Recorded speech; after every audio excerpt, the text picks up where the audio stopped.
Bismillahirrahmanirrahim. Di antaranya kata beliau yang pertama al-matarul katsirul ladzi yabullu thiyaba. Hujan yang deras yang bisa membasahkan baju. Hujan yang deras yang bisa membasahkan baju. Nah, karena kalau hujannya rimis-rimis, gerimis-gerimis, ya, alasan untuk menjamak sholat itu nggak ada apa? Masyaqqah. Kenapa? Nggak ada halangan karena hujannya apa? Kayak embun gitu aja. Aduh. Dan ini masuk juga ikhwan. Hujan yang sifatnya seperti itu tidak menjadikan berat untuk keluar menuju masjid, juga bukan uzur untuk sholat di rumah. Karena kalau kita paham illah hukum, sebab hukum dibolehkannya orang yang sholat di rumah karena hujan dan dibolehkannya orang yang di masjid untuk menjamak, itu karena illah masyaqqah. Orang yang di rumah dia berat untuk ke masjid. Orang yang sudah ada di masjid berat untuknya apa? Pulang pergi. Sehingga diperbolehkan dia menjamak. Nanti ini terkait bagaimana orang yang di rumah saja apakah boleh menjamak. Nanti ulun jelaskan juga.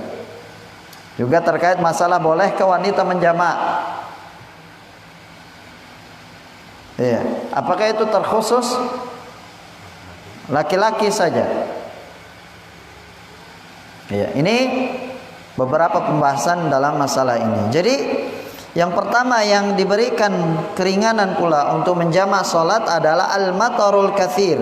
Hujan yang deras alladzi yabullu thiyaba, yang menjadikan baju basah. Wa yalhaqul mukallafu bisababihi masyaqqah, yang mana menyertai disebabkan hujan yang deras al-mukallaf, yakni orang yang sholat tadi, adanya masyaqqah berat. Kalau hujannya tidak deras, nggak ada masyaqqah. Ya, nggak ada masyaqqah. Nah, dalam hal ini disebutkan oleh para ulama terkait ya menjamak ketika hujan deras. Apakah itu pembolehan bagi orang yang sholat di masjid, ataukah menjamak sholat itu juga diperbolehkan orang yang ada di rumah? Paham nggak? Nah, dalam hal ini terjadi silang pendapat di kalangan para ulama. Di antara mereka mengatakan bahwa menjamak sholat dikala hujan deras itu boleh bagi orang yang ada di masjid, asana sholat berjamaah di masjid, dan juga boleh orang yang ada di rumah. Sebagian mereka mengatakan bahwa pembolehan itu hanya bagi orang-orang yang sholat di masjid dan tidak bagi orang yang sholat di rumah. Ini dua pendapat di kalangan para ulama. Dan yang paling benarnya dalam hal ini adalah sebagaimana ini dikuatkan oleh Syekh Ibnu Utsaimin rahimahullah, bahwa pembolehan itu bagi orang yang sholat di masjid saja. Ya, karena illah haja atau masyaqqah itu ada pada orang yang sholat di masjid. Adapun orang yang sholat di rumah nggak ada. Beratnya apa? Nggak ada beratnya, karena dia tidak melangkah. Hanya saja dia mendapatkan uzur untuk sholat di rumah, tapi tidak untuk menjamak. Karena nggak ada masyaqqah, nggak ada keberatan. Kenapa? Karena dia hanya di rumah. Adapun orang yang ada di masjid dia masyaqqah. Kenapa? Dia harus kembali lagi misalnya ke rumah, nggak memungkinkan.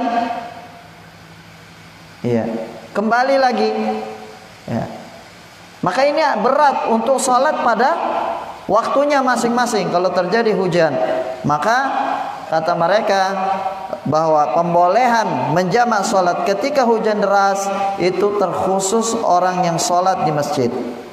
Itu yang pertama. Kemudian yang kedua, bagaimana bagi wanita, apakah ketika hujan deras mereka diperbolehkan juga untuk menjamak sholat? Jawabannya sama dengan kasusnya laki-laki yang sholat di rumah. Pertama, tidak ada masyaqqah baginya, dan kedua, wanita bukan ahlul a'dzar, karena ya syariat wanita itu sholat di rumah.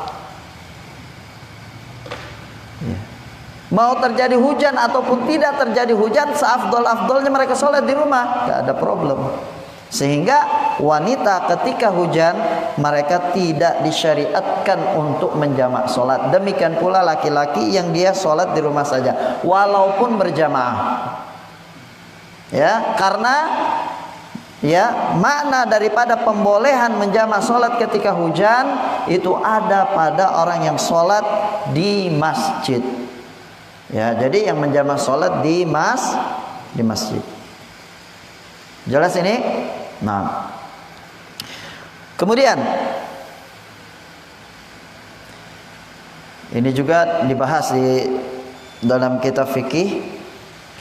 Bagaimana misalnya ketika hujan deras ini, tapi antara rumah dia sampai ke masjid itu ada Saqaf itu atap atau sesuatu yang menaunginya, bisa sampai ke masjid. Apakah dia masih mendapatkan uzur untuk sholat di rumah?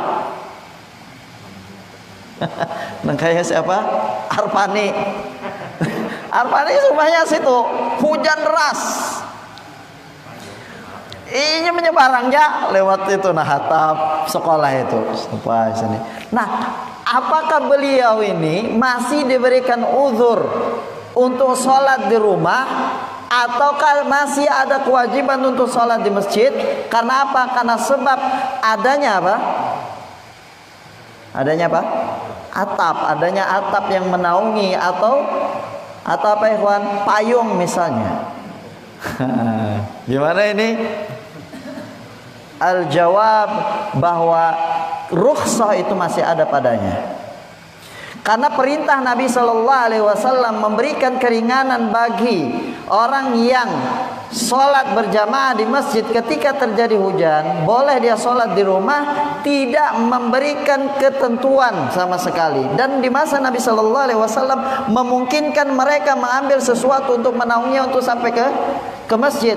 Bersamaan dengan itu Nabi sallallahu alaihi wasallam mengumumkan, yakni mengitlakan, ya, tanpa pengecualian, bahwa ketika terjadi hujan merupakan rukhsah bagi orang sholat di rumah.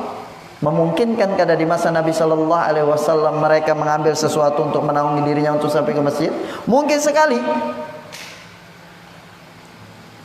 Ya, seandainya itu dawai ada, tuntutan seperti itu ada, seandainya itu sebagai termasuk pengecualian seorang tetap sholat di masjid, Nabi akan memperkecualikan hukum.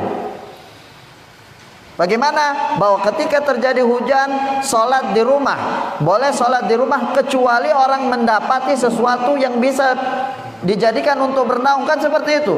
Dan di masa Nabi memungkinkan, dawai ada. Tapi kenapa Nabi SAW tidak menyebutkan itu? Menunjukkan bahwa hukum umum, walaupun ada sesuatu yang dia gunakan untuk bernaung, untuk sampai ke masjid, maka hukum rukhsah bagi orang yang sholat di rumah ketika hujan itu masih ada. Ya. Paham?